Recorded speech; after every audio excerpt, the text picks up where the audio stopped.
Hey, how's it going? My name's Nat. Let's see what's making news. Well, it's official. Rishi Sunak will be the UK's new Prime Minister. So, who is he? Here's Joe. Say hello to the UK's new Prime Minister, Rishi Sunak. And I know what you're thinking. Another one? Again? And I don't blame you. This is the third Prime Minister the UK has had in just 3 months. I don't just offer change. I don't just offer grip. I'm offering hope. But while it might feel like déjà vu, there's a lot that's different about Rishi Sunak. For starters, the 42-year-old will be the youngest British PM in more than 200 years, since a guy named Lord Liverpool in 1812. He's also the first Hindu and British Asian person to ever lead the country, which many people around the world are super proud of. Yeah, it's a proud feeling as an Indian. We are naturally very proud of it. Yeah. His rise to the top job was also a different one. He started in politics only 7 years ago and spent the past couple of years as Boris Johnson's chief financial minister. Then, a bit over a month ago, ended up running to replace him against Liz Truss, who, well, you know what happened there. I am resigning. After Truss's short-lived stint as PM, Sunak was back in the race, and after Boris and his only other rival, Penny Mordaunt, pulled out earlier this week, Sunak got the job. He's now got a bumpy road ahead of him, facing serious economic troubles in the UK. But he says he'll do everything he can as Prime Minister to help the people of Britain. I will work day in, day out to deliver for the British people.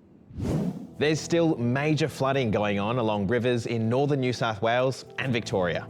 Large parts of Narrabri in northern New South Wales have been evacuated today, with around 140 flood warnings across the state. Victorian authorities reckon the Murray River has now peaked at Echuca after a massive community effort to protect the town. But major flooding is still expected to continue in Echuca for up to a week.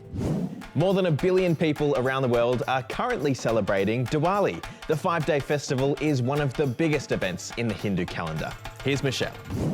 You're looking at 1.5 million oil lamps burning on the banks of the Sarayu River in India, all in celebration of the Hindu festival Diwali.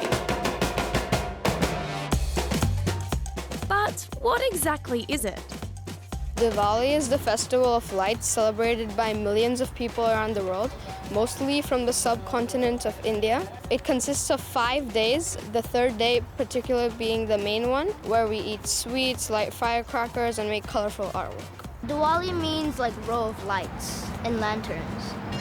Diwali is one of the most important days in the Hindu calendar and marks the beginning of the Hindu New Year, but it's also celebrated by Sikhs and Jains. It's all about the triumph of good over evil, and this is represented through lights. In Australia, the Sydney Opera House is lit up for Diwali. That's one big light. And the large Indian community here celebrates through local events, dancing, food, and many other traditions. Usually clean our houses on Diwali to welcome the goddess Lakshmi and also to welcome our guests. Sometimes people make rangolis, which are just colored sand, and they put it around the house so that it looks more clean and prettier. I just buy new clothes and I decorate the clay lanterns and I play with the sparkles with my friends. Happy Diwali! You know what they say, there's strength in numbers, all right? Yeah. And that couldn't be any more true for these next stories. Here in Belgium, these folks have taken to making boats out of pumpkins. Yep, it's a yearly competition where people dress up and race their rafts across a pond. It started off as a way of using up pumpkins that were grown for competitions, and this year, 65 teams took part. Now to France, and these parkour athletes have been going around town under the cover of night to turn off lights outside of shops and businesses, showing off their cool moves in the process. Paris is actually trying to cut down on its electricity usage, with the mayor announcing last month that lights in public buildings would be turned off at night.